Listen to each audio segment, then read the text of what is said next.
Hey guys, Adam here from Board at Home and welcome to All Aboard and a brand new week. This week's episode is a little bit different. We are downstairs in the boardroom, but for a very good reason for this week. Before we get on with that, just a few announcements. We have got the Lorcana Set Championship this Sunday. We still have a few spaces left for that. It's £20 per person. Got some awesome prizes up for grabs as well, including championship playmat, participation promos, booster packs, top 8 full art enchanted cards, some really cool stuff for you to earn, as well as of course points towards our inaugural store league as well, so you can attain points towards the invitational at the end of the year. Also running on Sunday 18th of May, we have the Ellington Park May Fair. This is a permanent fixture for us. This is something we do year in, year out, have an absolute blast. It's great being part of the larger community as well, seeing so many regular faces that we always see at the fair. If you're looking for something to do this weekend, on the 18th of May, do go on down. It's 12 till 6 p.m, I believe. We'll be there. There'll be hundreds of stalls there, loads of stuff to do, and it's always an absolute blast. We always usually get really good weather as well for it. So if you are looking for a fun day out with the family, do consider that one. Always a blast, always a pleasure. Then at the end of the month, we have got the shop's 4-year anniversary. It's also the weekend of UK Games Expo, so that's the 29th, 30th, 31st, and the 1st of June on the Sunday. I won't be here for the weekend, but the shop will still be open. I will be up at the UK Games Expo with Hachette Board Games. So if you are going up to the Expo, do swing by, say happy birthday. But really looking forward to seeing loads of you guys back up at the Expo. And if you are around in Ramsgate or the local area over the Expo weekend, pop into the shop. We'll have some sweets and things for people to have to help celebrate our birthday. But yeah, a really good latter half of the month coming up for us and for you. So on to this week's episode. So we, in lieu of our plant highlights, we're going to sort of take a look at the library itself. Now we do have this week's game of the week, and that is Mythicast, which we do have down here in the library. Now Mythicast is a worker placement and resource management game, more commonly referred to as a Euro game. This is probably a phrase you've heard me bandy about quite a lot, but for those of you not in the know, it's just a style of game that favours certain mechanics over others. With Euro games, it's resource management, worker placement, things like that. And in Mythicast, you are trying to collect different resources. There's a few different resources you can collect through the game by using these this action boards here, and you move to different actions on each of your turns. And then you have this mountain boards, which is slightly layered, which is really cool. It's got different layers to it. 1 to 4, 4 being the rarest layer. Only a couple of buildings can go on that one.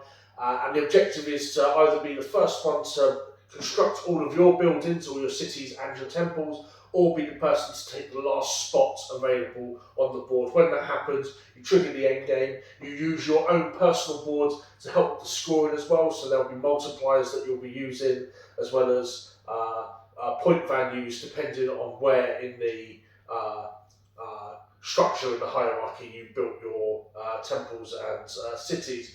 Really good game. If you enjoy things like Catan, that's often quite a big gateway game, big starter game for a lot of people, then this is definitely a step up from that. Similar kind of vibe, you're building, you're constructing, however a little bit less luck involved in this in terms of you're not rolling the dice, you have a little bit more agency over what you get to do, and it really is down to how you're going to perform your actions and how you're going to construct your buildings. But a wonderful game. We have plenty in stock. We do have it down here in the library as well. So if you do want to try it out, do come on down.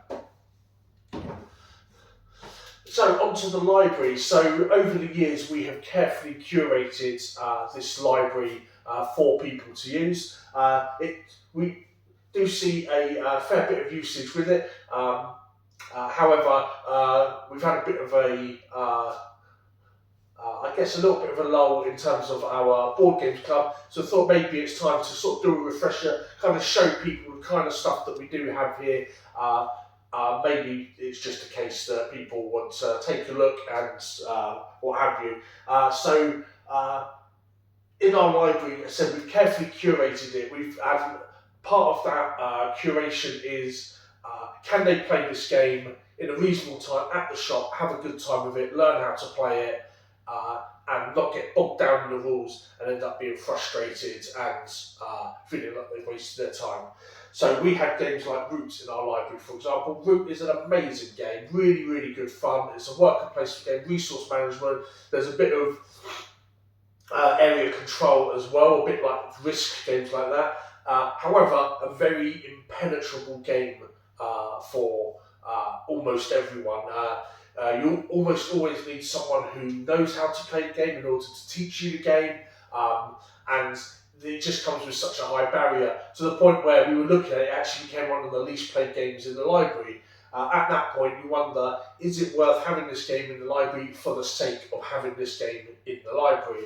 Ultimately, the answer was no. There is little point in doing that. I want my customers to be able to come in, play a game, have a good time. Yeah, maybe it might take a half hour maybe to learn a game. Like some games just take different lengths of time for people. But even with some of our sort of heavier games, they do sort of stop in the midway, maybe the top end of midway games. By that we mean games that got a few more rules to them and will just take a little bit of time to go through. Games like Wormspan, still very accessible, but certainly at the higher ends. Castles of Mad King Ludwig, for example, is another one. If we go through,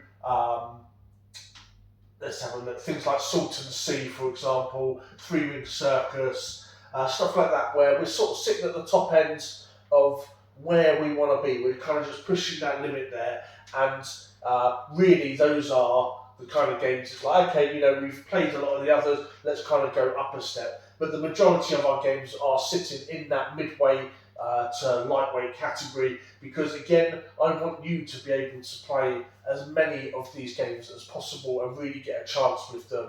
And we've literally got hundreds of games here. We've got some classics as well. You've got things like Azul, Sagrada, we've got Ticket to Ride.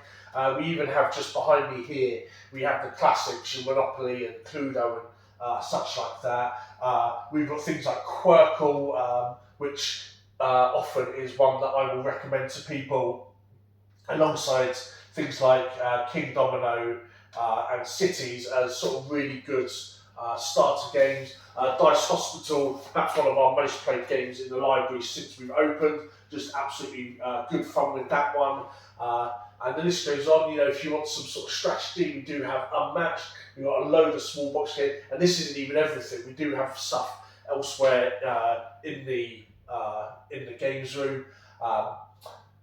Calico, for example, a lovely sort of little midweight game, and then some said lighter fare like Colt Express, King of Tokyo, Museum Suspects, Lost Seas. Karuba is an amazing one. If you enjoy things like Carcassonne, Karuba is going to be a really, really good one for you. Shadow Ninjas is one of our most recent editions. We also have other stuff like Middle Ages, again, if you're a big Carcassonne fan. Chronologic, if you love Cluedo and sort of deduction games, Chronologic's going to be there for you. But really, it's we just wanted to show maybe a refresh for people of our library and just kind of the things that you can expect. And again, the emphasis is on playability and good experience over how difficult or complex the game is. If you'd like to pause the video, take a good look. Let me just get out of the way for you a little bit. Have a look. As I said, this isn't everything in our in our library. This is the bulk of it. We'll try and get some photos up of some of the other stuff as well. But if you want to pause, take a look, have a good look. All of these are also on the website as well. So you can go onto the website and click on them, and that will bring up a Board Game Geek entry where you can take a look. It will give it a rating, which for me, by and large, is a useful indicator, but not a be-all and end-all. It'll give you a blurb, it'll show you pictures, so you can really make your mind up, and ultimately see what kind of games that you'd like to play. Maybe do a bit of prep in advance. With that said, our games library is open during all of our shop hours, so Monday, Wednesday, Thursday, Friday, Saturday, as normal during our shop hours. If we've got space and you want to book, then you can do so. And then we're also open in the evenings on Wednesdays and Fridays. Though Fridays has sort of become a bit of a D&D day, but Wednesdays is our OG, our original board games club. So if you are thinking about coming along, it's a great midweek social event. If you're looking for something new, maybe you want to meet new people, you want to get out of the house a bit more, or maybe a myriad of other reasons, Wednesdays is really genuinely an amazing time to come along and meet people, meet good people, and just get lost in a world of board games for the night. Absolutely good fun. I also take the night off so that I can come and play games as well with people. That's our Wednesday nights. And as I said, our daytime hours, Monday to Saturday, are available as well. So that's sort of everything really on the board games library. If you have any questions about our library, the board games room, how it all operates, I'm always happy to answer any questions for you on that. Just pop them in the comments below. Alternatively, you can pop by the shop, give us a call, give us an email, text message, however you prefer. So always happy to answer any questions that you do have. And finally, we have some sort of in-store news to announce. So, firstly, our evening sessions and our monthly Sunday sessions, where appropriate, will be going to £4 per person. We've seen increases in a lot of our bills, and unfortunately, it just means that we need to put an increase in somewhere, and ultimately the board games entry is kind of where we're looking at it. For the daytime sessions, it's still £3 per person for a session. That's a 3-hour session, and if you wanted to upgrade that and stay longer, then you can pay in store £1 per person for an extra hour. That's obviously subject to availability, but our evening sessions on Monday, Tuesday, Wednesday, Thursday, Friday, and our select monthly sessions on Sundays will be going to £4 per person. This doesn't affect our weekly Lorcana or our monthly Lorcana. That has its own setup due to pricing and stuff that's involved in that. So those are left separately, but the evenings and Sundays will see that change in effect from the 1st of June. Also, soon you will see a change in our opening hours. It's something that I've been thinking long and hard about, and basically it's come down to over the last 4 years, I've sort of poured heart and soul into the shop, and it's got to a point where I'm very happy with it. However, I have in some ways neglected some stuff on the personal side of life, and that has been affected. So I need to kind of adjust that to be able to just take some time back and sort of improve other areas. So we're not 100% yet, but we will be looking at during the week, Monday to Friday, starting at 12 o'clock, opening at 12 o'clock, rather than 10 o'clock. That will also include now opening on Tuesdays at 12, which means that Monday to Friday our opening hours will be 12 till 10 all 5 days of the week. Saturday will be 10 till 4, Sunday will be 11 till 4.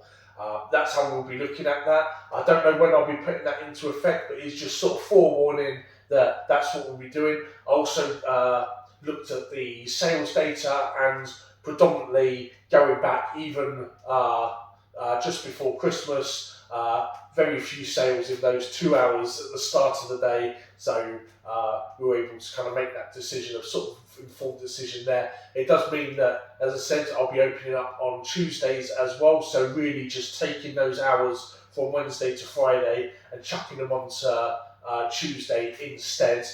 So it should actually give us more days that we will be open, back to being open all 7 days of the week, which I am excited about, and then gives me some mornings to be able to do my personal stuff and kind of get myself back to where I want to be. Now, normally this is something that I wouldn't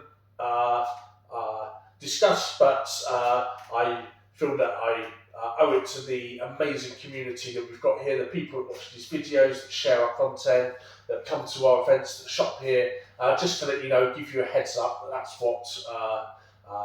that's what the plan will be moving forward. As I said, I'll get to decide an exact date that I'm going to implement that, just because the next couple of weeks we've got all of this stuff going on, so it will likely be a June onwards thing. Obviously, things like Christmas we will take a look at, and it will likely be, as we always do, that we extend our opening hours anyway throughout the week. So there's always chances that we'll be opening up old hours anyway. But that is sort of the end of my ramble there. As I said, we are coming up to the end of 4 years at the shop, and that's an amazing 4 years, a wonderful 4 years, down to all of the commitment from everyone that's come here, plays here, shops here, and shares all that content, likes and comments on our posts. It's been an absolute pleasure. I'm really looking forward to year 5 and what lies beyond that. So that is everything for this video. Thank you all for sitting down and listening to my ramble on that one. But genuinely, it has been a pleasure, and as always, we'll see you in the boardroom.